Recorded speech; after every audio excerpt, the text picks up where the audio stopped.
नमस्कार दोस्तों, स्वागत है आपका मेरे इस यूट्यूब चैनल पे। तो रिसेंटली भारत सरकार ने यह निर्णय लिया है कि वो दिसंबर 2021 तक जो कोरोना की वैक्सीन है उसका उत्पादन बढ़ाकर 216 करोड़ डोज कर देगा। यानी दिसंबर 2021 तक हमारे पास जो कोरोना की वैक्सीन की टोटल अमाउंट होगी वो होगी 216 करोड़ के आसपास में। अब ये 216 करोड़ किस तरह से हमारी पूरी पॉपुलेशन को वैक्सीनेट कर सकता है, आगे हम इस बारे में देखेंगे। तो चलिए शुरू करते हैं। देखो, केंद्र सरकार ने कोरोना वायरस से निपटने के लिए इस साल दिसंबर 2021 तक वैक्सीन की 216 करोड़ डोज तैयार करने का लक्ष्य रखा है। यानी दिसंबर 2021 तक भारत सरकार ने सभी वैक्सीन निर्माता कंपनियों को यह निर्देश दिया है कि आप जितनी भी प्रोडक्शन कर रहे हो उसको बढ़ाओ, और अगस्त से लेके जो दिसंबर 2021 तक है इस समय में आपको अपने वैक्सीनेशन की अमाउंट बढ़ानी है, अपने वैक्सीन की अमाउंट बढ़ानी है, ताकि सरकार क्या करे, ज्यादा से ज्यादा अमाउंट में लोगों को वैक्सीनेट कर सके। अब इसको किस तरह से सफल बनाया जा सकता है, तो ये देखो, इतने कम समय में इतनी ज्यादा डोज बनाना तो बहुत मुश्किल होता है, लेकिन इसको प्राप्त करने के लिए अगर केंद्र और राज्य सरकार मिलकर काम करे तो इस चीज को संभव बनाया जा सकता है। इसके अलावा सरकारी और निजी संस्थानों को भी इस समय मिलकर काम करना होगा। कच्चे माल के आयात पे हमें जोर देना होगा, क्योंकि जैसा कि आपको मालूम होगा वैक्सीन को बनाने में बहुत सारे कच्चे माल की भी आवश्यकता होती है। तो दूसरे देशों से उस माल को मंगाकर अपने देश में उसका प्रोडक्शन करना, ताकि ज्यादा से ज्यादा अमाउंट में हम क्या करें, वैक्सीन को उत्पादित कर सकें।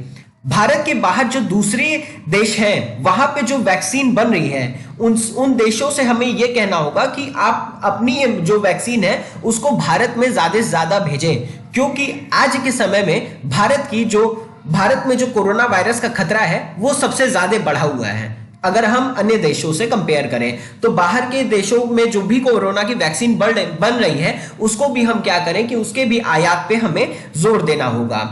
अब वैक्सीन की भी कालाबाजारी पे हमको रोक लगानी होगी। अगर मान लीजिए फैक्ट्री में कोरोना वैक्सीन बन गई, 10 वैक्सीन बनी, तो हमारे पास आते आते उस वैक्सीन की मात्र 6 डोज बच जाती है, बाकी की जो 4 वैक्सीन है वो कालाबाजारी में चली जाती है या फिर उसको चुरा लिया जाता है। तो इस पे भी हमें रोक लगानी होगी, ताकि जितने भी वैक्सीन बने वो डायरेक्टली हमारे पास पहुंच सके।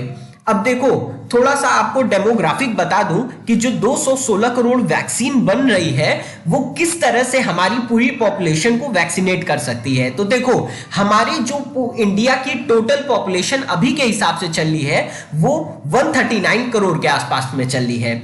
और अगर हम 2018 का सेंसस देखें तो इसमें जो अंडर 15 एज कैटेगरी वाले थे उनकी संख्या थी इस पूरे पॉपुलेशन की 26%, और आज 2021 की अगर हम बात करें तो लगभग 30 करोड़ पॉपुलेशन ऐसी है जो 18 साल से नीचे की है, और 18 साल से ऊपर वालों का अभी वैक्सीनेशन चल रहा है। 18 साल से नीचे वालों की अभी कोई वैक्सीनेशन नहीं चल रही है। तो अगर हम इस 139 करोड़ में से अगर हम 30 करोड़ हटा दें, ठीक है, मान लीजिए ये 140 करोड़ है, उसमें से हम 30 करोड़ हटा दें तो हमारे पास बचता है टोटल 110 करोड़।